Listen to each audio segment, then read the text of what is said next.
Hello student, এখন আমি তোমাদের সামনে আলোচনা করব। আজকে তোমাদের ক্লাস 12-এ অ্যাকাউন্টেন্সির এক্সাম ছিল। আমাকে বহু স্টুডেন্ট কমেন্ট করে জানাচ্ছে, বা কেউ আমাকে টেলিগ্রামে মেসেজ করে যাচ্ছ, কেউ আমাকে ফোন করেছো, বা কেউ আমাকে হোয়াটসঅ্যাপ করছো যে স্যার তাড়াতাড়ি তাড়াতাড়ি আপনি এমসিকিউর অ্যান্সারগুলো আপলোড করুন, বুঝতে পারছি না কতটা ঠিক করেছি। অ্যাকচুয়ালি তোমরা জানো এই এই সময়টা, এই মাসে সবার পরীক্ষা একবারে চলছে। কালকে আমাদের বিকমে থার্ড সেমিস্টারের বিজনেস মাস্টারের এক্সাম আছে, ওদেরকেও লাইভ ক্লাস দিতে হচ্ছে প্রচুর। একদমই টাইম পাওয়া যাচ্ছে না, যদিও আমি ব্যাচ চলছে, ব্যাচ চলতে চলতে জাস্ট একটু সময় করে আমি তোমাদের জন্য এমসিকিউর কারেক্ট অ্যান্সারগুলো করেছি, এবং আমি শিওর হয়ে বলতে পারি আমি যে কটা অ্যান্সার করে দিচ্ছি সব কটাই ঠিক আছে, এবং আমি তোমাদের এক্সপ্লেনেশন দেবো যে অ্যান্সারগুলো কতটা ঠিক কতটা ভুল। ঠিক আছে তো? কোনো ভুল নেই, পুরো এক্সপ্লেনেশনের সঙ্গে অ্যান্সারগুলো আমি দেবো। তো চলো সময় নষ্ট না করে আমি আরম্ভ করে দিচ্ছি। আর তোমরা দেখতেই পাচ্ছ কোশ্চেন পেপারটা হাতে কপি করা হয়েছে, ঠিক আছে তো? কোশ্চেন পেপারটা হাতে কপি করায় তার জন্য টাইম লেগেছে। তো দেখো, প্রথমে এক একটা করে বলছি, আর তোমরা সবাই আগে অবশ্যই কমেন্ট করে জানাও তোমাদের পরীক্ষা কেমন হলো। কোশ্চেন পেপারে তোমরা কতটা খুশি তোমরা অবশ্যই কমেন্ট বক্সে কমেন্ট করে জানাবে। তো দেখো, তবে আমাকে জিজ্ঞাসা করতে পারো স্যার কোশ্চেন পেপার কেমন হয়েছে, আপনার কি মনে হয়? দেখো, কোশ্চেন পেপার বলবো একটু স্ট্যান্ডার্ড হয়েছে। কোশ্চেন পেপার একটু স্ট্যান্ডার্ড হয়েছে। তার মধ্যে যতগুলো কোশ্চেন পেপার ছিল তার মধ্যে আমার একটা অঙ্কই মানে ওই পাস্ট অ্যাডজাস্টমেন্টের একটা অঙ্ক ছিল, ওই অঙ্কটা বাদ দিয়ে মনে হয় বাকি পেপারটা ঠিকঠাকই ছিল। হ্যাঁ, ইস্যু অফ শেয়ারের সঙ্গে পোড়াটা ছিল।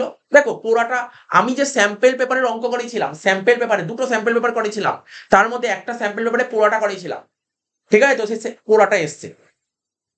তো যাই হোক, যদিও পোড়াটার অঙ্কের সঙ্গে থিওরিটা অড দিয়েছিল, ম্যাক্সিমাম স্টুডেন্ট থিওরিটাই লিখে, থিওরিটা পুরো কমন থিওরি, খুব সুন্দর নাম্বার পাওয়া যায় থিওরিতে, এবং করতেও কম সময় লাগবে। তো দেখো একটা করে কোশ্চেন বলছি।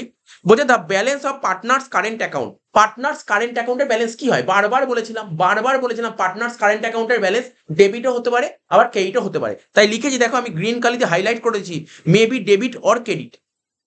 তারপর interest on capital of a partnership firm, কালকে লাইভ ক্লাসে বারবার বলেছিলাম ইন্টারেশন ক্যাপিটাল, ইন্টারেশন ড্রয়িংস এগুলো দেখে যাবে। Interest on capital profit and loss provision debit দিকে আসতো, তাই এটাকে আমরা বলবো এক্সপেন্সেস, তাই এক্সপেন্সেস করেছে। বলছে which one of the following item is not entered in the PL appro account. PL appro অ্যাকাউন্টে কোনটা আসে না? তোমরা জানো। ঠিক আছে তো? Interest on partners capital PL appro ডেবিটে আসে, interest on drawings PL appro ক্রেডিটে আসে, পার্টনার স্যালারি পিএল অ্যাপ্রো ডেবিটে বসে। কিন্তু রেন্ট পেড টু পার্টনার্স, ঠিক আছে, রেন্ট পেড টু পার্টনার্স এটা পিএল অ্যাপ্রোতে আসতো না। ঠিক আছে? Rent paid to partners PL অ্যাপ্রোতে আসতো না। এটা অ্যাকচুয়ালি তুমি আমাকে জিজ্ঞাসা করো, আমি বলছি এটা পিএল অ্যাকাউন্টের ডেবিটে আসে, পিএল অ্যাকাউন্টের ডেবিটে আসে, বলে দিলাম। 4 নম্বর পয়েন্ট কি বলেছে? If the capital of partners are maintain under fixed capital method. আমরা জানতাম ক্যাপিটাল মেনটেন করার দুটো মেথড, ফিক্সড ক্যাপিটাল একটা ফ্লাকচুয়েটিং ক্যাপিটাল। ফিক্সড ক্যাপিটালে দুটো অ্যাকাউন্ট খুলতে হয়, একটা পার্টনার্স ক্যাপিটাল একটা পার্টনার্স কারেন্ট, কিন্তু ফ্লাকচুয়েটিং খুলতে হয় পার্টনার্স ক্যাপিটাল। ঠিক আছে? বলছে in which account the share of profit of partners will be credited. ঠিক আছে? বলছে in which account the share of profit of partners will be credited. কোন অ্যাকাউন্টকে ক্রেডিট করা হয়? Share of profit partners current account, জানো তোমরা। তাহলে at the time of retirement of a partner, ঠিক আছে, রিটায়ারমেন্টের সময় undistributed profit is distributed among all partners. Undistributed profit is distributed among, মানে যেই প্রফিটটা এখনো ডিস্ট্রিবিউট করা হয়নি, অর্থাৎ তোমরা যখন অ্যাডমিশন বা রিটায়ারমেন্ট করতে দেখতে লাইবিলিটি সাইডে লেখা থাকতো আনডিস্ট্রিবিউটেড প্রফিট বা অ্যাকুমুলেটেড প্রফিট বা রিজার্ভ এন্ড সারপ্লাস, যেই প্রফিটটা ডিস্ট্রিবিউট করা হতো না সেটা পুরনো পার্টনারদের মধ্যে কোন রেশিও ভাগ করতাম? ওল্ড রেশিওতে। 6 নম্বর, খুব ভালো একটা অঙ্ক দিয়েছে, বাট কোনো কিছু ছিলই না অঙ্কটার মধ্যে। হয়তো এটা ঘাবড়ে যাওয়ার মতন অঙ্ক, বাট অঙ্কটার মধ্যে কিছুই নেই। আমি এখন বললে তুমি বুঝে যাবে। এ আর বি তিনজন পার্টনার মিলে বিজনেস করছিল, তাদের রেশিও ছিল 6:4:1। ঠিক আছে? এ গ্যারান্টি নিয়েছে minimum profit of ₹16,000 to be. A guarantee নিয়েছে যে 16,000 টাকা মিনিমাম প্রফিট বিকে দেবেই। এ গ্যারান্টি নিয়েছে বিকে 16,000 টাকা প্রফিট দেবে। The net profit of the farm বলেছে কত? 1,32,000। তাহলে আমি তোমাকে বলে দিচ্ছি এর কত টাকা প্রফিট, এখানে এর কত প্রফিট আছে, আর এর কত প্রফিট আছে, আর বির কত প্রফিট আছে। তাহলে 1,32,000কে তুমি 6:4:1 ভাগ করো। 1,32,000 ডিভাইডেড বাই 11 ইন্টু 6 কত হচ্ছে? এর পাওনা হচ্ছে 72,000 টাকা, বির পাওনা কত? 48,000 টাকা। আর মানে সরি, বি বললাম কেন, আর এর পাওনা 48,000 টাকা, আর বির পাওনা কত? 12,000 টাকা। বির পাওনা 12,000 টাকা। ঠিক আছে? এত অব্দি নিশ্চয়ই বুঝতে পেরেছো। কিন্তু এ গ্যারান্টি নিয়েছে বি কে 16,000 টাকা দেবে। আমাকে কি জানতে চেয়েছে, বলছে আর এর প্রফিট কত? আরে ভাই কিছুই তো নেই, আর এর প্রফিট তো 48,000 টাকা। এ গ্যারান্টি নিয়েছে কাকে দেবে? এ বি কে দেবে। এ আর বির মধ্যে টাকা পয়সা চেঞ্জ হবে, কিন্তু আর এর তো কোনো চেঞ্জ হবে না। কারেক্ট আনসার 48,000 টাকা। তো সিম্পল একটা কোশ্চেন দিয়েছে, ঘুরিয়ে দিয়েছে। হ্যাঁ, যদি বলতো এখানে বির কত টাকা প্রফিট বা যদি বলতো আর এর কত টাকা প্রফিট, তখন একটু গন্ডগোল হতো, তখন একটু গন্ডগোল করার জায়গা থাকতো। কোনো কেউ যদি 48,000 টাকা লিখে তখন ঠিক করেছো, কারণ তোমাকে তো ক্যালকুলেট করে দেখাতে হবে না। নেক্সট 7 নম্বর অঙ্ক, কালকে বারবার লাইভে করেছিলাম, বারবার লাইভে বলেছিলাম, সেটাই পয়েন্টটা তুলে দিয়েছে। দেখো আমি বলেছিলাম যে তোরা ক্যাপিটালাইজেশন মেথডটা দেখে যাস গুডউইলে, তো দিয়ে দিয়েছে। তো বলছে অ্যাভারেজ প্রফিট বলছে 60,000 টাকা, নর্মাল রেট অফ রিটার্ন বলছে 12%, ক্যাপিটাল এমপ্লয়েড বলছে 4,40,000। বলছে then the value of goodwill under capitalisation method. Capitalisation মেথডে গুডউইল বের করার নিয়মটা কি? দেখো 60,000 টাকা অ্যান্সার হবে। সে যেই মেথড ক্যাপিটালাইজেশন করা দুটো মেথড হয়, একটা সুপার প্রফিট হয়, একটা অ্যাভারেজ প্রফিট হয়। আমি অ্যাভারেজ প্রফিট দিয়ে দেখিয়ে দিচ্ছি। তাহলে নিয়ম কি ছিল? Average profit divided by normal রিটার্নের পার্সেন্টেজ মানে 12%, মাইনাস হতো ক্যাপিটাল এমপ্লয়েড। কত টাকা ক্যাপিটাল এমপ্লয়েড? 4,40,000। তাহলে অ্যাভারেজ প্রফিট কত? 60,000 ডিভাইডেড বাই 12% মাইনাস 4,40,000 করো। তাহলে 60,000কে 12% দিয়ে ভাগ করলে কত হয়? 5 লাখ। 5 লাখ থেকে 4,40,000 বাদ দিলে হয় 60,000। বুঝে গেলে? পুরো এক্সপ্লেন করছি যে এই কতটা ঠিক কতটা ভুল, তুমি বুঝতেই পারছো ব্যাপারগুলো কি হচ্ছে। ঠিক আছে তো ভাই, তোমরা তো আর সেভাবে রাফ করার দরকার করে দেখানোর দরকার নেই, তুমি কারেক্ট অ্যান্সার মিললেই হলো। তার বলছে 8টা বলছে A B and C are partner sharing profit and loss in the ratio of 3:2:1। A B C তিনজন বিজনেস রেশিও ছিল 3:2:1। এ রিটায়ার করেছে এবং তার শেয়ারটা, এ রিটায়ার করে তার শেয়ারটা কে নিচ্ছে? বি আর সি নিচ্ছে, ইকুয়ালি নিয়ে নিচ্ছে। ঠিক আছে, what will be the new ratio? দেখো আমি করেছি নিউ রেশিও 7:5। এখন তোমরা বলতে পারো স্যার একটু করে দেখালে খুব ভালো হয়। অবশ্যই অবশ্যই করে দেখাবো। পার্টনার ছিল এ বি সি, ঠিক আছে তো। ওল্ড ওল্ড রেশিও কত ছিল এ বি সির? 3/6, 2/6, 1/6। গেন, তারপর নিউর ঘর করব। রিটায়ার করেছে কে এখানে? এখানে রিটায়ার করেছে এ, তাহলে এটা ফাঁকা দিলাম। তাহলে এর শেয়ার কত ছিল? 3/6। তাহলে এর যতটা শেয়ার ছিল সেটা বি আর সি ইকুয়ালি নিয়ে নেবে, মানে কত? 3/6 হাফ নেবে, মানে 3/12। বিউ সিউ তাই নেবে, 3/6 হাফ নেবে।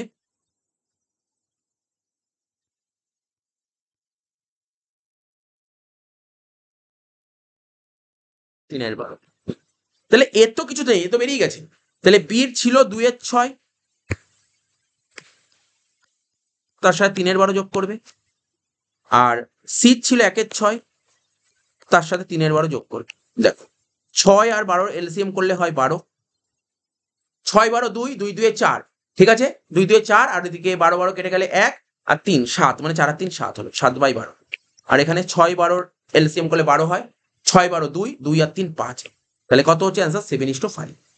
পুরো প্রুফ দিচ্ছি অ্যান্সারের। ঠিক আছে তো। তাহলে application money can not be less than, application money can not be less than, কালকেও করেছি, কালকেও বলেছিলাম এই পয়েন্টটা।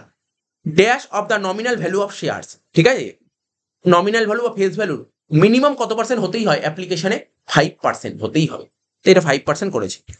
তারপরে কোশ্চেনটা দেখো, ট্রিকি কোশ্চেন দিয়েছে, আমি জানি এই কোশ্চেনটা হয়তো অনেকে ক্যাপিটালিজম করেছে, অনেকে। বলছে the deficit resulting from the reissue of ফরফিটেড shares. আমরা প্রথমে শেয়ার ফরফিচার হতো, তারপর এগুলোকে রিইস্যু করতাম। রিইস্যু করার সময় অনেক সময় ডিসকাউন্টে হতো, তা ডিসকাউন্টে এটা রিইস্যু হতো, ওটা আমি কোথায় নিতাম? Share forfeited. ঠিক আছে তো। তো বলছে to be adjusted from the balance, এটা কার সঙ্গে অ্যাডজাস্ট করতাম? Share forfeiture. তো মনে করার চেষ্টা করো, যখন ফরফিচার জার্নাল করতাম কি করতাম? Share capital account debit to calls in arrear to share forfeiture. অর্থাৎ যে যার শেয়ারগুলো ফরফিট করলাম তার থেকে কত টাকা পেয়েছিলাম? এত টাকা পেয়েছিলাম। ঠিক আছে, তার শেয়ারগুলো যখন নতুন কাউকে বেঁচে দিতাম, রিইস্যু করতাম, ডিসকাউন্ট শেয়ার বেচতাম, তাহলে আমরা ক্যাপিটালিজম কি করে বের করতাম? ফরফিচার ক্রেডিট থেকে ফরফিচার ডেবিট বাদ দিতাম। অর্থাৎ টাকাটা তুমি ডিসকাউন্টের টাকাটা ইউটিলাইজ করতে কোথা থেকে? ফরফিচার টাকা থেকে। এটা কিন্তু ট্রিকি দিয়েছে, অনেকেই ক্যাপিটালিজম লিখেছে এবং যারা ক্যাপিটালিজম লিখে তাদের কাটা যাবে। ঠিক আছে তো, এটা কিন্তু শেয়ার ফরফিচার হবে। তারপর বলছে discount on issue of share in market.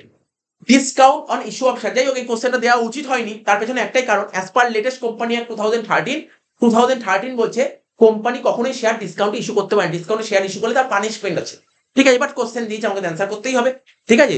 Discount on issue of share এক ধরনের কোম্পানির ক্যাপিটাল লস, এটা কিন্তু এক ধরনের কোম্পানির ক্যাপিটাল লস। আমি বারবার বলছি এই কোশ্চেনটা, এটা অন্য কোনো বোর্ড হলে এই কোশ্চেন দিত না, কারণ হচ্ছে এটা কোম্পানির আইনের বিরুদ্ধে, কোম্পানি কখনোই ডিসকাউন্টে শেয়ার ইস্যু করতে পারে না। তারপর বলেছে P limited purchase assets of rupees 7,50,000 from H limited. P company H company থেকে, কালকেও বারবার বললাম টপিকটা বোঝালাম, পি কোম্পানি এইচ কোম্পানি থেকে 7.5 লাখ টাকা দিয়ে অ্যাসেট পারচেস করেছে, ঠিক আছে? কি? By issuing of rupees 100 each at a premium 25 per share, ঠিক আছে? বলছে দ্য নাম্বার অফ শেয়ার্স, অর্থাৎ আমি কারোর কাছ থেকে অ্যাসেট কিনি, 7.5 লাখ টাকার অ্যাসেট কিনি এবং তাকে আমি শেয়ারের মাধ্যমে পেমেন্ট করছি, 25 প্রিমিয়ামে দিচ্ছি। তার মানে আমি একটা শেয়ার দিচ্ছি কত করে? 125 টাকা করে। তাহলে 7,50,000 টাকা দেবো, যার একটা শেয়ার 125 টাকা করে হলে কত হচ্ছে দেখো, 7.5 লাখকে 125 দিয়ে ভাগ করলে কত হচ্ছে? 6,000, অর্থাৎ 6,000টা শেয়ার করবো, তাই করেছে। Next, if fully paid share of rupees 10 lakhs are issued for purchase of business having net assets of rupees 12 lakhs, the balance 2 lakhs will be transferred to, simple question দিয়েছে, বলছে তুমি কারোর ব্যবসা কিনে নিলে, 12 লাখ টাকার বিজনেস কিনে নিলে, 12 লাখ টাকার অ্যাসেট নিলে, তাকে তুমি 10 লাখ টাকা শেয়ার দিলে, তাই তো? 10 লাখ টাকা শেয়ার দিলে, তার মানে তুমি 12 লাখ টাকার অ্যাসেট নিয়ে, তুমি কারোর 12 লাখ টাকার অ্যাসেট নিয়ে তাকে 10 লাখ টাকা দিলে, তুমি বেশি দিলে না কম দিলে? স্যার 12 লাখ টাকা নিয়ে 10 লাখ টাকা কম পেমেন্ট করেছি, আর কম পেমেন্ট করলে আমার লাভ না লোকসান? স্যার লাভ, আর লাভ হলে কোথায় চলে যায়? ক্যাপিটাল রিজার্ভ, তাই কারেক্ট অ্যান্সার হবে ক্যাপিটাল রিজার্ভ।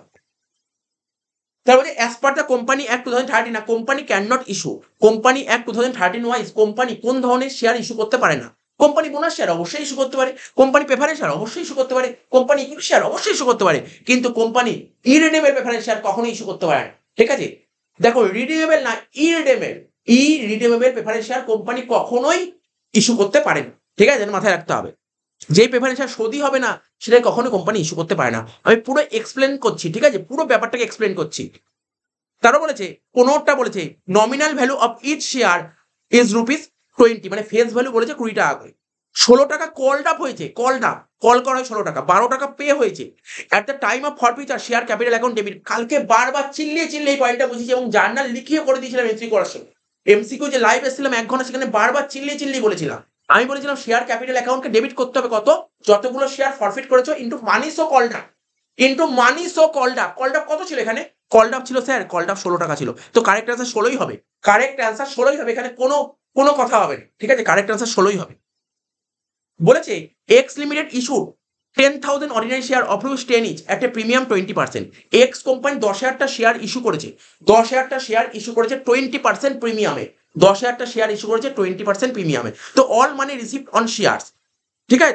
তো দেখো কোশ্চেনটা কিন্তু তোমাকে ঘুরিয়ে দিয়েছে, তোমাকে বলেনি তুমি কত টাকা রিসিভ করেছো, সেটা বলেনি কিন্তু। যদি বলতো তুমি কত টাকা রিসিভ করেছো, তুমি বলতে 10,000 ইন্টু 12 মানে 1,20,000 টাকা। তোমার কাছে এটা জানতে চাইনি কত টাকা তুমি রিসিভ করেছো, তোমাকে বলেছে তুমি ক্যাপিটালে কত পাঠাবে, ক্যাপিটালে সবসময় ফেস ভ্যালু কথাটা হয়, অর্থাৎ 10,000 ইন্টু 10 1 লাখ টাকা হবে, 1 লাখ টাকা হবে। কোশ্চেন ঘুরিয়ে দিয়েছে, এরকমই কোশ্চেন একবার ইয়ারে এসেছিল, বাট সেই কোশ্চেনটা ছিল কত টাকা রিসিভড হবে বলেছিল, এখানে রিসিভ বলেনি, কত টাকা ক্যাপিটালে পাঠাবে বলেছে। টাইম গ্যাপ বিটুইন টু কলস উইল বি, মানে দুটো কলের মধ্যে কত দিনের সময় ব্যবধান হতে হয়? 30 দিন। Next, discount on issue of debenture account, দেখো ডিবেঞ্চার ইস্যু করার সময় ডিসকাউন্টও ইস্যু করতে পারি, প্রিমিয়ামও ইস্যু করতে পারি। দেখো শেয়ার কখন ডিসকাউন্ট ইস্যু করা যায় না, কিন্তু বারবার বলেছিলাম ডিবেঞ্চার ডিসকাউন্ট ইস্যু করা যায়, ডিবেঞ্চার যদি ডিসকাউন্ট ইস্যু করা যায়, ঠিক আছে? এটা কি? এটা কিন্তু এক ধরনের ফিকটিসিয়াস অ্যাসেট, এটা এক ধরনের ফিকটিসিয়াস অ্যাসেট, মানে অলিক সম্পত্তি, এটা প্রতি বছর প্রফিট থেকে কিছু কিছু করে রাইট অফ করতে হয়, ঠিক আছে? তো তো এটা দিয়েছে ফিকটিসিয়াস অ্যাসেটস, কারেক্ট অ্যান্সার ফিকটিসিয়াস অ্যাসেট। তো দেখো প্রপার এক্সপ্লেন করছি, যেটা তোমাদের কোনো ডাউট থাকা উচিত নয়, যদি কেউ প্রপার কনসেপচুয়ালি তুমি দেখো এমসিকিউ তো একটু ট্রিকি থাকেই, আমি বারবার বলেছিলাম, ঠিক আছে? তো তো একটু কনসেপ্ট ক্লিয়ার থাকা দরকার। নেক্সট বলেছে 19 নম্বরটা কি বলেছে, ইফ ক্যাশ সেল বলেছে 50,000 টাকা, ক্রেডিট সেল বলেছে 4.5 লাখ টাকা, কস্ট অফ গুডস বলবে 4,40,000, দেন গ্রস প্রফিট কত? তাও গ্রস প্রফিট বের করার ফর্মুলা প্রত্যেকে জানো, জিপি রেশিও বের করার ফর্মুলাটা কি? GP by sales into 100। GP কত হবে? জিপি বের করার ফর্মুলা কি স্যার? জিপি বের করার ফর্মুলা সেলস মাইনাস সিওজিএস,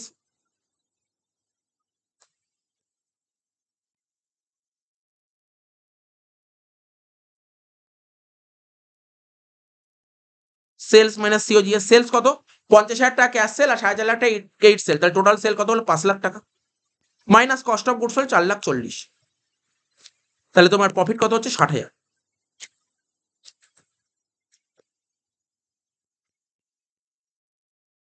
আর সেল কত? 5 লাখ। তা কত পার্সেন্ট হচ্ছে করে দেখো? 12% বেরোচ্ছে। তো বলছে under which tool financial analysis 100% is taken as base and all other related amounts are expressed as a percentage of base। দেখো তোমাদের বারবার শিখিয়েছিলাম common size income statement. Common size income statement এমন একটা কমন সাইজ ইনকাম স্টেটমেন্টে প্রথমে আমরা সেলকে সবসময় বেস ধরতাম এবং ওটাকে 100 ধরতাম। তাহলে এটাই বলে যে কমন সাইজ ইনকাম স্টেটমেন্ট হবে। তুমি বেস কাকে 100 কাকে ধরতে? একমাত্র কমন সাইজ ইনকাম স্টেটমেন্টের সময়, ঠিক আছে তো, সেলটাকে 100 ধরতে, ওটাই ছিল বেস। তো এটাই হবে correct answer. Quick asset, quick অ্যাসেটের আরেকটা নাম লিকুইড অ্যাসেট, ঠিক আছে তো। তো কুইক অ্যাসেট বের করার ফর্মুলাটা কি? Current assets minus closing stock বা ইনভেন্টরি মাইনাস প্রিপেড এক্সপেন্স, এটা হবে কারেক্ট অ্যান্সার। এটা হবে কারেক্ট অ্যান্সার, এখানে কোনো সন্দেহ নেই, এখানে কোনো সন্দেহ নেই। আমি কালকেও বলেছিলাম লাইভে, এটা বলেছিলাম কারেন্ট অ্যাসেটস মাইনাস ইনভেন্টরি বা closing stock minus prepaid expenses. বলছে ইন্টারেস্ট পেড অন ডিবেঞ্চার, ভালো কথাই বলতে পারি interest on loan. Interest on loan এটা কি? এটা ইন্টারেস্ট অন লোন কোথায় আমরা চার্জ করি? পিএল অ্যাকাউন্টে ডেবিটে চার্জ করি। আর পিএল অ্যাকাউন্টে ডেবিট থেকে যেগুলো আমরা দেখাই তাকে বলা হয় চার্জ এগেন্স্ট প্রফিট। আর পিএল অ্যাপ্রোড ডেবিট যেগুলো দেখায় তাকে বলে চার্জ অ্যাপ্রোপ্রিয়েশন প্রফিট। তো এটার কারেক্ট আনসার হবে charge against profit. 23 number, which of the following is not the tool of financial statement analysis. কোনটা এটা কমন কোশ্চেন, কালকেও অ্যান্সার দিয়েছে আমাকে লাইভে, অনেকেই অ্যান্সার দিয়েছে। এটা কারেক্ট অ্যান্সার হবে ব্যাংক স্টেটমেন্ট। বলছে which of the following, last MCQ, which of the following is not included in operating activities while preparing cash flow statement. Accounting standard 3 যখন আমরা সিএফএস করি মানে ক্যাশ ফ্লো স্টেটমেন্ট করি, তখন operating activities এর মধ্যে কোন কোনগুলো আসে না? কারেন্ট লাইবিলিটি ইনক্রিজ আসে, কারেন্ট অ্যাসেট ইনক্রিজ আসে, পেমেন্ট অফ ট্যাক্স আসে, লেস হতো অপারেটিং এর লাস্টে গিয়ে, কিন্তু আসতো না কোনটা? সেল অফ ফিক্স, এটা চলে যেত ইনভেস্টিং। তা আমি পুরো 24টা কারেক্ট অ্যান্সার বললাম, এখানে কোনো সন্দেহ নেই। তোমরা অবশ্যই কমেন্ট বক্সে কমেন্ট করে জানাও 24-এ কে কত স্কোর করছো। তোমরা পারলে ভিডিওটা অবশ্যই তোমরা একটু বন্ধু বান্ধবদের মধ্যে শেয়ার করো, তোমাদের স্কুলের গ্রুপে বা কোচিং সেন্টারে তোমরা অবশ্যই ভিডিওটা শেয়ার করো, ঠিক আছে তো। তো এইগুলো বললাম, আর তোমরা কে কত পারছো নাম্বার অবশ্যই কমেন্ট বক্সে কমেন্ট করে জানিও, ঠিক আছে। আমিও এক্সপেক্ট করে থাকবো কে কতটা পাচ্ছ, এটা আমার জানা খুব ইন্টারেস্ট, ঠিক আছে। আমি খুব জানতে চাইছি কে কত পাচ্ছ, তোমরা অবশ্যই কমেন্ট বক্সে কমেন্ট করে জানিও। দেখো এটা তো কম্পিউটার পার্ট বলবো না, কারণ বুঝতেই পারছো। আচ্ছা নেক্সট হচ্ছে এসএকিউর 12টা। What do you mean by partnership business? তোমরা সাজেস্টিভ কোশ্চেন, ঠিক আছে। পার্টনারশিপ অংশীদারি কারবার কাকে বলে, অংশীদারি বিজনেস কাকে বলে, এটা বলেছে। তারপর বলেছে এর সঙ্গে একটা অর দিয়েছিল, কি দিয়েছিল? অরে দিয়েছিল দেখো XYZ তিনজন পার্টনার মিলে বিজনেস করে রেশিও ছিল 5:4:3। ওয়াই রিটায়ার করে গেছে, ঠিক আছে, ওয়াই রিটায়ার করে গেছে।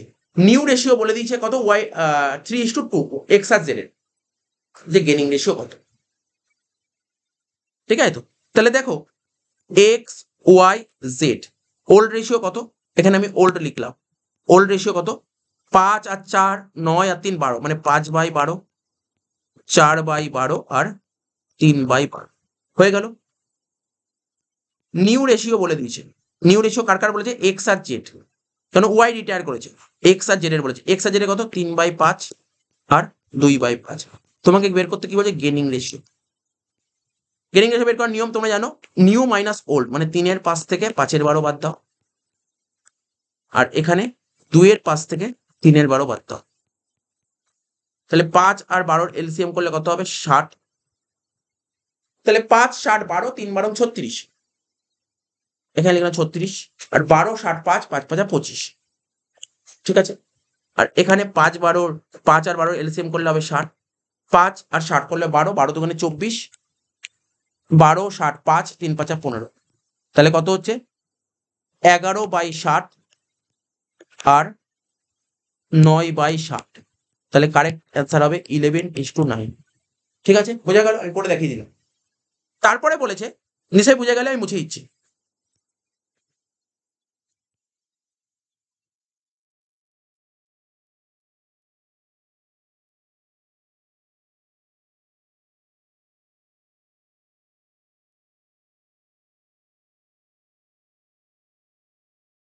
নেক্সট বলছে pass the journal entry for distribution of profit on revaluation among existing partner in case of admission of partner. বলেছে ওই রিভ্যালুয়েশন করতে, রিভ্যালুয়েশন প্রফিট হলে জার্নালটা কি হবে? তোমাকে লিখতে হবে revaluation account debit two old partners capital account. লেখো revaluation account debit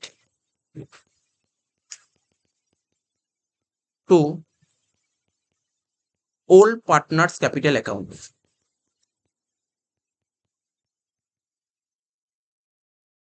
হয়ে গেল। তারপরে এর সঙ্গে একটা অর্ডার দিয়েছে first journal entries in the books of partnership firm for bringing the premium for goodwill by a new partner. নতুন partner যখন প্রিমিয়ামের টাকা নিয়ে আসে তার জার্নাল কি হবে? নতুন পার্টনার প্রিমিয়াম নিয়ে আসে তার জার্নাল হবে cash or bank account debit to PFG, শর্টে লিখলাম পিএফজি মানে প্রিমিয়াম ফর গুডউইল অ্যাকাউন্ট। ঠিক আছে তো, cash account debit to premium for goodwill, তারপর premium for goodwill account debit to sacrificing partner capital account. কেউ ওটা লিখতেও পারে নাও লিখতে পারে, এটা লিখলেও চলবে। What do mean by preferential capital? অগ্রাধিকারযুক্ত শেয়ার কাকে বলে? সাজেশনে ছিল। এক্সিকিউটার, এক্সিকিউটার কাকে বলে? তো দেখো এক্সিকিউটার কাকে বলে, কোনো পার্টনার যখন মারা যায় তার যা ডিউটা থাকে সেটা যেই অ্যাকাউন্টে ট্রান্সফার করা হয় সেটাই হচ্ছে এক্সিকিউটার। অর্থাৎ কোনো পার্টনার মারা গেলে তার সমস্ত ডিউ এক্সিকিউটার পায়, এটাই কালকেও বলেছিলাম, এটা লিখলেও হবে নিজের ভাষায়। অর্ডার দিয়েছিল state one purpose of admitting a new partner into farm. কোনো একটা পার্টনারশিপ ফার্মে নতুন পার্টনার যে অ্যাডমিট করে তার পারপাসটা কি? দেখো আমি দুটো পয়েন্ট দিয়ে দিয়েছি, দুটো পয়েন্ট দিয়েছি। কি লিখেছি? For procuring additional capital. বিজনেসে বারবার দেখো অ্যাডমিশন করানোর সময় বারবার এই কথাগুলো বলেছিলাম। সেটা আমার কাছে যারা পড়েছো বা যারা আমার অনলাইনে ভিডিও দেখেছে ইউটিউবে প্রচুর, আমি তো সমস্ত ভিডিও অ্যাভেলেবেল করে দিয়েছিলাম, এগুলো সব বোঝানো ছিল। তো বলছে বিজনেসে নতুন পার্টনার কেন নেওয়া হয়? আমার এক্সট্রা ক্যাপিটাল দরকার তার জন্য, নতুন টাকা জোগাড় করার জন্য। তারপর for acquiring additional managerial skill, ঠিক আছে, এক্সট্রা স্কিল দরকার বিজনেস ম্যানেজারিয়াল স্কিল এর জন্য। নেক্সট বলছে is goodwill of a business is a fictitious. বলছে কালকে বারবার বললাম এই কোশ্চেনটা, সুনাম কি অলিক সম্পত্তি? না, সুনাম কখনোই অলিক সম্পত্তি নয়। লিখতে হবে না, লিখতে হবে নো। গুডউইল লিখতে হবে goodwill is not a fictitious assets, it is a intangible fixed assets. বাংলায় লিখবে গুডউইল সুনাম অলিক সম্পত্তি নয়, সুনাম হলো একটা অস্পর্শনীয় স্থায়ী সম্পত্তি। এরম লিখলে আমি ফুল মার্কস পাবে। বলছে right two factors which effect the value of goodwill. তুমি চলে যাও, আমার যে গুডউইলের ক্লাস হয় ফার্স্ট ক্লাসেই বুঝিয়েছিলাম গুডউইলের ফ্যাক্টরস গুলো কি কি। প্রথমে বলেছিলাম গুডউইল কাকাও, তারপর লেখানো ছিল ফ্যাক্টরস কি। তাহলে গুডউইলের ফ্যাক্টরস কি? একটা লোকেশন অফ দ্য বিজনেস, আর একটা হচ্ছে quality of goods and service. Next question বলছে এক্স ওয়াই জেড আর পার্টনার্স, ঠিক আছে, শেয়ারিং প্রফিট অ্যান্ড লসেস 3:2:1। তিনজন পার্টনার মিলে বিজনেস করছিল। As per partnership deed X is entitle to receive commission 10% on net profit after charging such commission. Net profit before charging commission is ₹30,800। Find out commission payable to X. কালকের ক্লাসেও ছিল, কালকে live class এটা করানো ছিল, DF just change করে দিয়েছে। তাহলে কত হবে দেখো, আমি অ্যান্সার করেও দিয়েছি। আফটার চার্জিং হলে বারবার বলেছিলাম 10% থাকলে 10/110। কালকে যেটা করেছিলাম সেখানে ছিল 4%, 4/104 করেছিলাম। তো এখানে 30,800 10/110 করে কত হয়েছে? 2,800। তাহলে জয়েন্ট লাইফ পলিসি কি? যৌথ জীবন বীমা পত্র। বা সাজেশনে চলে যাও, তখন সাজেশনে কোশ্চেনটা লেখা ছিল জয়েন্ট লাইফ পলিসি কি, এক লাইন লিখিয়ে দিয়েছিলাম। তাহলে হোয়াট ইজ রিজার্ভ ক্যাপিটাল, ঠিক আছে তো, সঞ্চিতি মূলধন কি। তো বুঝতেই পারছো সবকিছু কোশ্চেন কমন ছিল। এবার এসে কিউ দেখো, সেকেন্ড পার্টের এসে কিউ গুলো, what is comparative financial statement, দেখো সাজেশন দেওয়া আছে এবং অ্যান্সারের নোটও লেখানো ছিল। পরে দিয়েছিল হোয়াট ইজ রেশিও অ্যানালিসিস, অনুপাত বিশ্লেষণ কাকে বলে। আচ্ছা, তারপরে এর চেয়ে সোজা কোশ্চেন তুমি কি পেতে পারো? ইনভেন্টরি মানে স্টক টার্নওভার রেশিও বের করা ফর্মুলা কি? Cost of goods sold by average stock.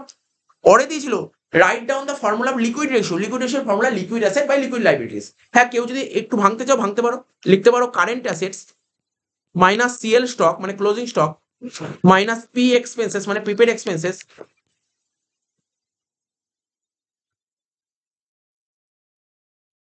Divided by current liability minus bank OD মানে ব্যাংক ওভারড্রাফট। ব্যাস, এটাও লিখতে পারো। প্রোপ্রাইটারি রেশিও, হোয়াট ইজ মানে মালিকানা অনুপাত কাকে বলে? তুমি এটা ফর্মুলা দিয়ে অ্যানালাইসিস করলেও হবে। প্রোপ্রাইটারি রেশিও বের করার ফর্মুলা কি? Proprietors fund by total assets লিখতে পারো। বলছে amount receive from sale of shares by a manufacturing concern is derived from which activities. বলতে পারবে? শেয়ার বেচে ঘুরিয়ে দিয়েছে, তোমাদের ব্রেনের সঙ্গে খেলেছে এই কোশ্চেনটা দিয়ে। তোমরা ভাবতো শেয়ার শেয়ার শেয়ার শেয়ার মানে তো ফাইন্যান্সিং অ্যাক্টিভিটিস, তোমাদের মাথায় এটাই ঘোরে। কিন্তু তো না, বলেছে শেয়ার বেচে যে টাকাটা পাওয়া গেছে এটা কোন অ্যাক্টিভিটি? ম্যানুফ্যাকচারিং কনসার্ন শেয়ার বেচে টাকা পেয়েছে, এটাকে ইনভেস্টমেন্ট, এটা হচ্ছে ইনভেস্টিং অ্যাক্টিভিটিস। এটা হচ্ছে তোমার ইনভেস্টিং অ্যাক্টিভিটিস, মাথায় রাখতে হবে। এটা হচ্ছে ইনভেস্টিং অ্যাক্টিভিটিস হবে, লিখে দিচ্ছি, এটা হচ্ছে ইনভেস্টিং অ্যাক্টিভিটিস।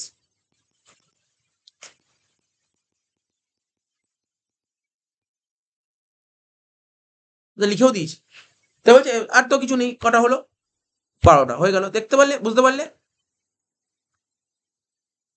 এবার অঙ্কগুলো দেখো, দেখো আমাকে সত্যি কথা জিজ্ঞাসা করো, আমি তোমাকে বলছি যে কোশ্চেন পেপারের মধ্যে ইস্যু অফ শেয়ার অঙ্কটা দেখো, এখানে পিএল অ্যাপ্রোর অঙ্ক যথেষ্ট সোজা দিয়েছে, কোনো অসুবিধা নেই, তোমরা নিজেরা, আমি আমি আশা রাখছি, আমি এই বিশ্বাসটা আছে যে তোমরা অবশ্যই পিএল অ্যাপ্রো সবাই করেছো এবং সবাই ঠিক করেছো, এটা আমি আশা রাখি। পিএল অ্যাপ্রোর সময় যে থিওরি ওয়ার্ড দিয়েছিল দেখেছো, what do mean by fix capital account, ঠিক আছে। তারপরে কোশ্চেন একটা ট্রিকি কোশ্চেন দিয়ে দিয়েছে, মানে অঙ্ক যাদের বেস ক্লিয়ার সে এটা লিখতে পারবে। Discuss the method of calculating interest on drawings of the partners if different amount are withdrawn on different ডেটে টাকা তুলেছে। তো তোমাকে লিখতে হবে, এটা থিওরিটিক্যাল দিয়েছে, খুব সুন্দর থিওরি দিয়েছে এটা। তাহলে মিস্টার সেন, আচ্ছা তারপরে একটা শেয়ার ফরফিচার অঙ্ক দিয়েছে, খুব ভালো একটা অঙ্ক দিয়েছে ফরফিচার অঙ্ক, এটাও আমি আশা রাখছি সবাই পেরেছো। হ্যাঁ লাইনটা একটু একটু ঘুরিয়ে ঘুরিয়ে দিয়েছে, বাট পারা উচিত তোমাদের। এর সঙ্গে যারা এটা অঙ্কটা পায় তারা থিওরি লিখেছে নিশ্চয়ই। ইকুইটি শেয়ারের সঙ্গে প্রেফারেন্স শেয়ারের পার্থক্য, দুটো পয়েন্ট তুমি লিখেই দিতে পারবে। ইকুইটি শেয়ারের সঙ্গে প্রেফারেন্স শেয়ারের পার্থক্য কি তোমরা নিজেরা লিখতে পারবে, কোনো সমস্যা নেই, ঠিক আছে। যে বলতে পারবে ইকুইটি শেয়ারতে ভোট দানের অধিকার আছে, প্রেফারেন্স শেয়ারতে ভোট দানের অধিকার নেই, ঠিক আছে তো। তারপর হচ্ছে সবার টাকা, মানে এটা একটা লিখতে পারো। তারপর ইকুইটি শেয়াররা যা যা বেনিফিট পায়, মানে প্রেফারেন্স শেয়াররা যা যা বেনিফিট পায়, ইকুইটি শেয়াররা তার যে দুটো বেনিফিট কম পায়, এটা তোমাকে লিখতে হবে। অর্থাৎ তুমি এটা বলতে পারো কোম্পানি যখন উঠে যাবে, কোম্পানি যখন উইন্ডিং আপ হয়ে যাবে, তখন আমরা কি করি, কোম্পানি যখন উইন্ডিং আপ হয়ে যায় তখন সবার প্রথম প্রেফারেন্স শেয়ার টাকা শোধ করি, তারপর ইকুইটি শেয়ার টাকা শোধ করি। এরকম অনেকগুলো পয়েন্ট বেরিয়ে এসেছিল, তোমরা জানো। তারপর একটা অঙ্ক দিয়েছে ডিবেঞ্চারের অঙ্ক, যথেষ্ট ভালো অঙ্ক দিয়েছে, সোজা অঙ্ক দিয়েছে, কোনো টাফ নেই, কড়া অঙ্ক তোমাদের প্রত্যেকের।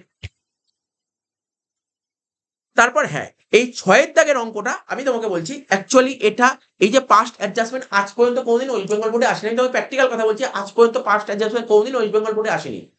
আমি নিজে স্বীকার করছি, আমি আমার ব্যাচে যে পড়াই অফলাইন বা অনলাইন, আমি সত্যি পাস্ট অ্যাডজাস্টমেন্ট করাইনি। কাদের করাইনি ওয়েস্ট বেঙ্গল বোর্ডে যারা পড়ে তাদের করাইনি, কিন্তু সিবিএসসি, আইএসসি বোর্ড, কলেজ সবাইকে পাস্ট অ্যাডজাস্টমেন্ট করেছি, ঠিক আছে। তবু আমি আশা রাখছি এটা এটা না আসলেই হতো, যাই হোক দিয়েছে তো, ঠিক আছে। ব্রেন টেস্ট করেছে, তোমার বোর্ড ব্রেন টেস্ট করেছে স্টুডেন্টের, ঠিক আছে তো। তো যাই হোক, এর সঙ্গে একটা অ্যাডমিশনের যে অঙ্ক দিয়েছে এটা সোজা অঙ্ক ছিল, অর্থাৎ এখানে 3 ছিল, এখানে 3 ছিল, এই 3টা সোজা ছিল, বাট এই 3টা একটু আনকমন পড়ে গেছিল। তারা ম্যাক্সিমাম স্টুডেন্ট আমি আশা রাখছি অনেকে থিওরিটা লিখেছে, থিওরিটা কমন ছিল।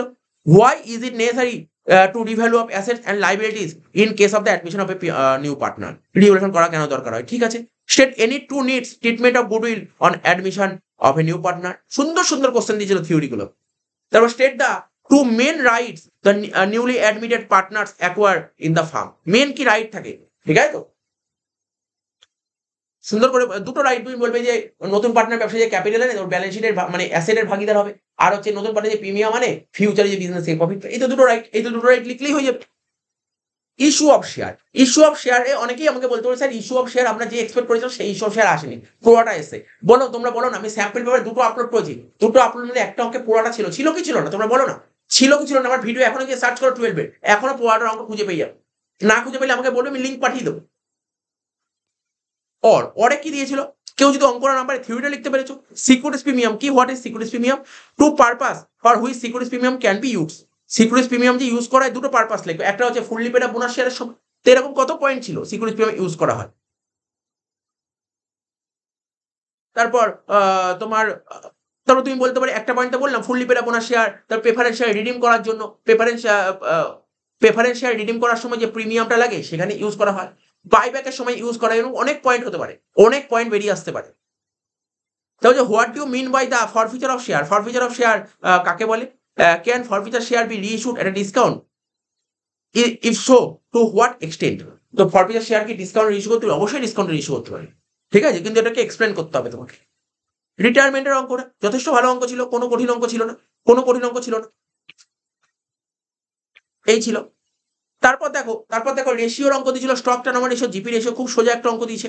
এর সঙ্গে অরে দিয়েছিল ইন্টারেস্ট কভারেজ রেশিও আর ডেটা টার্নওভার রেশিও দিয়েছে। তারপর দেখো ক্যাশ ফ্লোর অঙ্ক যথেষ্ট ভালো অঙ্ক দিয়েছে। তোমরা বলতে পারো স্যার আমরা এতদিন ক্যাশ ফ্লোর অঙ্ক করেছি, কোনো অ্যাডজাস্টমেন্ট থাকতো না, এখানে অ্যাডজাস্টমেন্ট আছে কেন, আমি এই ক্লাসে কোনো অ্যাডজাস্টমেন্ট করাইনি ক্যাশ ফ্লো করার সময়। এখানে তো কত সুন্দর একটা সিম্পল একটা অ্যাডজাস্টমেন্ট, সেটা হচ্ছে ডেপ্রিসিয়েশন, তো ইজিলি পেরেছো। আমি আশা করছি তোমাদের পরীক্ষা, যারা একটু সারা বছর খুব সুন্দরভাবে পড়াশোনা করেছো তাদের পরীক্ষা ভালোই গেছে।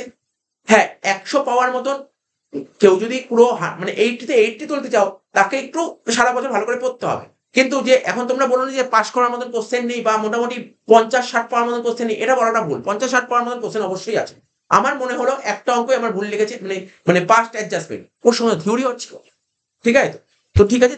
যাই হোক, ওভারঅল আমি বললাম কারোর কাছ দিয়ে হয়তো এই যে ফিডব্যাক বা কমেন্ট আছে, কারোর কাছে পজিটিভ কমেন্ট আসবে, তো কারোর কাছে নেগেটিভ কমেন্ট আসবে। তো সমস্ত কমেন্টই আমাদের অ্যাকসেপ্ট করতে হবে। তো এখন আমাকে এই ভিডিওটা ছাড়ার পর আমাকে অনেকে বলবে, "স্যার অঙ্কগুলো করে দিলে খুব ভালো হয়।" তো ডিমান্ড তোমাদের আছে আমি জানি। তো অনেকে আমাকে মেসেজ করে বলেওছে। তো অবশ্যই ওটা নিয়ে করব।